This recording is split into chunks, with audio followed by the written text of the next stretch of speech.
उत्तर प्रदेश में राज्यसभा चुनाव के लिए बीजेपी ने 8वें प्रत्याशी के रूप में संजय सेठ को मैदान में उतारा है। वहीं सपा की ओर से 3 प्रत्याशी मैदान में हैं। यानी कि प्रदेश में राज्यसभा की कुल 10 सीटों के लिए 11 प्रत्याशी चुनावी मैदान में हैं, जिनमें बीजेपी के 7 और सपा के 2 प्रत्याशियों का जीतना तय है। लेकिन असली पेंच फंसा है बीजेपी के 8वें प्रत्याशी संजय सेठ और सपा के तीसरे प्रत्याशी आलोक रंजन के बीच।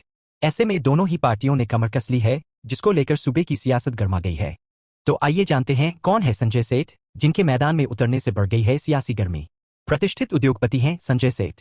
बता दें कि बीजेपी प्रत्याशी संजय सेठ एक प्रतिष्ठित उद्योगपति हैं। वह 2019 से बीजेपी के सदस्य हैं। इसके पहले संजय सेठ सपा के संस्थापक मुलायम सिंह यादव के बेहद करीबियों में गिने जाते रहे हैं। बाद में अखिलेश यादव के भी सिपहसालार में उनकी गिनती होती रही है। पहली बार सपा से पहुंचे थे संसद। मालूम हो कि संजय सेठ सपा में रहते हुए पार्टी के कोषाध्यक्ष भी रह चुके हैं। सपा ने उन्हें साल 2016 में राज्यसभा भेजा था, लेकिन 2019 में बीजेपी का दामन थामने के पहले सेठ ने राज्यसभा से इस्तीफा दे दिया था, जिसके बाद बीजेपी ने संजय सेठ की खाली हुई सीट पर ही उनको वापस से राज्यसभा भेजा था। वह 2016 से लेकर 2022 तक राज्यसभा के सदस्य रहे। हालांकि 2022 में कार्यकाल खत्म होने के बाद संजय सेठ को बीजेपी ने दोबारा राज्यसभा नहीं भेजा, लेकिन 2024 के चुनाव में बीजेपी ने उन पर दांव खेला है।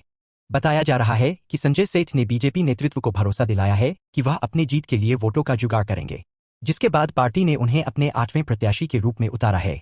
बीजेपी ने कैसे फंसा दिया पेंच? गौरतलब है कि जब तक बीजेपी ने 8वां प्रत्याशी नहीं उतारा था, तब तक उसके सातों और सपा के तीनों उम्मीदवारों की जीत लगभग तय मानी जा रही थी। लेकिन 8वें प्रत्याशी संजय सेठ के मैदान में आते ही पूरा खेल बदल गया। दरअसल विधानसभा में बीजेपी के 252 विधायक हैं, जबकि बाकी 34 विधायक उसकी सहयोगी पार्टियों एनडीए के हैं। 2 विधायक राजा भैया की पार्टी जनसत्ता दल के भी हैं। ये समय समय पर सरकार के साथ ही खड़े नजर आए हैं।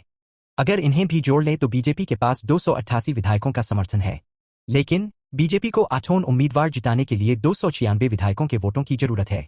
इसी तरह सपा को अपने तीनों उम्मीदवार जिताने के लिए 111 वोटों की जरूरत है। सपा के पास अपने 108 विधायक हैं। कांग्रेस के 2 और बसपा का 1 विधायक है। लेकिन यह दिक्कत है कि सपा विधायक इरफान सोलंकी जेल में हैं और वो वोट नहीं डाल सकेंगे। वहीं सपा की 1 और विधायक पल्लवी रंजन ने भी वोट देने से मना कर दिया है। इतना ही नहीं, बसपा के 1 विधायक का वोट भी सपा उम्मीदवार को मिलने की संभावना न के बराबर है। इस तरह से सपा के पास 108 विधायकों का समर्थन ही मिलता दिख रहा है। क्रॉस वोटिंग के पूरे आसार।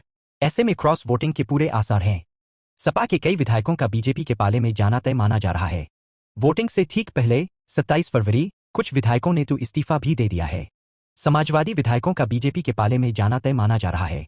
वोटिंग से ठीक पहले 27 फरवरी कुछ विधायकों ने तो इस्तीफा भी दे दिया है। समाजवादी पार्टी के विधायक मनोज पांडे ने चीफ व्हिप के पद से इस्तीफा दे दिया है। उनके साथ राकेश प्रताप सिंह, राकेश पांडे आदि विधायक भी बीजेपी को वोट देने जा रहे हैं। इन सबको को देखकर लगता है कि बीजेपी के संजय सेठ ये चुनाव जीत सकते हैं। वहीं सपा के आलोक रंजन को हार का सामना करना पड़ सकता है। बीजेपी ने उतारे 8 तो सपा ने 3। बीजेपी ने राज्यसभा चुनाव में सुधांशु त्रिवेदी, आरपीएन सिंह, साधना सिंह, अमरपाल मौर्य, संगीता बलवंत, नवीन जैन, तेजवीर सिंह को पहले चरण में उम्मीदवार बनाए थे। वहीं 8वें उम्मीदवार के रूप में संजय सेठ को उतारा गया। दूसरी तरफ सपा की ओर से रामजी लाल सुमन, जया बच्चन और पूर्व मुख्य सचिव आलोक रंजन ने उम्मीदवारी पेश की। आलोक रंजन सपा के तीसरे प्रत्याशी हैं।